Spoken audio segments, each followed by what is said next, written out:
Today we're going to make my savory roasted butternut squash. This is a great side dish to make ahead of the week and store it in the refrigerator so you can pull it out to go as a side dish with meals or tossed into salads, and it's a perfect seasonal fall recipe. I love cooking with seasonal flavors and produce. So to get started, I have set out some ingredients here. We've got a butternut squash. This is medium to large. Now, it doesn't really matter what shape of squash you go with. I tend to prefer the more narrow squash because I find they're easier to cut, but it's totally up to you.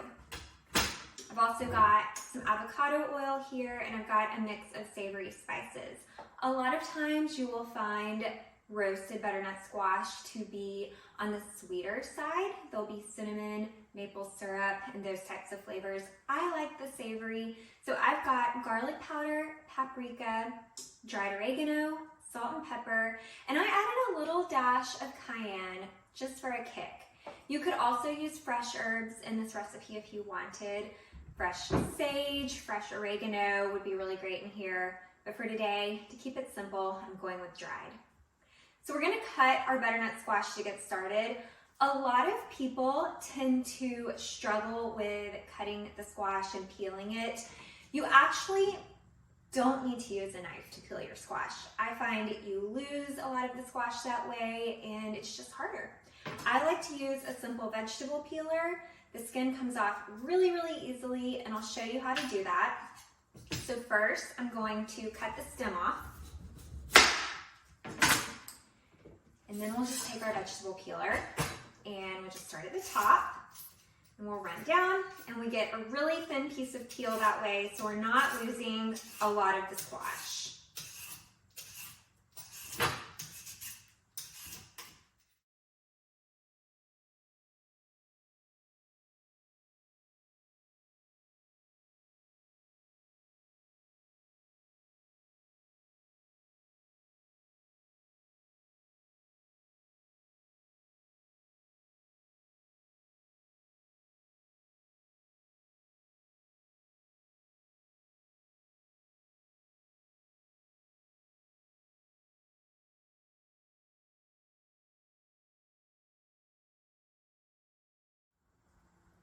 All right, the squash is cubed. I've got my spices here.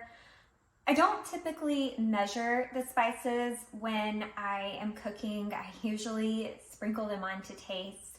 The squash did turn out a little bit bigger than I normally use, so I did add a few extra spices in here. I think I've got a little more than I may normally use. And then I've got my avocado oil here. I've also got a baking sheet lined with parchment paper. We'll see how much squash we can fit on here, but I may actually split it into 2 sheets just so they distribute evenly and we get that nice crispy outside texture when it roasts. So let's pour on a little avocado oil. Usually do about a tablespoon of oil. I don't want it too oily. And then we'll sprinkle our spices here.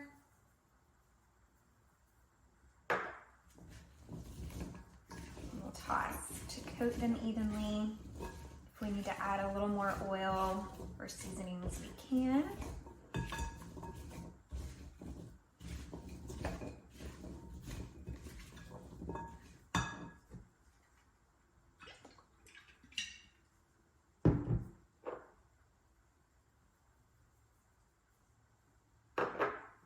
As a reminder, I've got paprika, garlic powder, oregano, salt and pepper, and a little dash of cayenne pepper.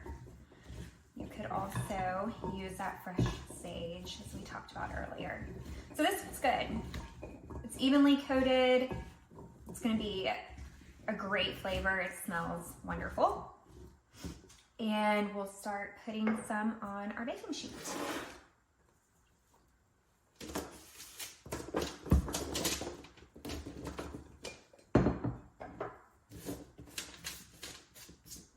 So this looks good for this sheet. Like I said, I want to spread it evenly and give enough room for the squash to get crispy. I don't want soggy squash. So the remainder here I'll put on a smaller sheet, but we'll bake them in the oven together. All right, I've got the squash in the oven. I'm gonna let it roast for about an hour. If I need to roast it longer, I will. I want it to be tender on the inside, crispy on the outside. I'll probably turn them after about 30 minutes, and then we'll check again at the hour mark just to make sure they're done, and that's on 425 degrees Fahrenheit. Stay tuned. Okay, our squash is done. I actually pulled mine out of the oven about 10 minutes shy of an hour. I could tell it was getting crispy, and it looks great. It smells wonderful. It's lightly browned on the outside, so we're gonna give it a taste. I've got a dish here and a cute little appetizer fork. You'll wanna watch it as it cooks. You may not need to keep it in there an hour either, maybe 45 minutes depending on your oven temperature. I did have mine in at 425. I could probably eat this whole pan.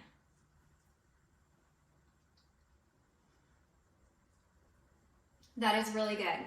Tender on the inside, savory, of course. I can taste the garlic, the paprika, and the cayenne gives it just enough kick where it's got some added flavor, but it's not hot. Very good. So I will use this week on salads. I may throw it on top of some soup, and it's a great meal prep item. So if you make this at home and you try it, let me know what you think.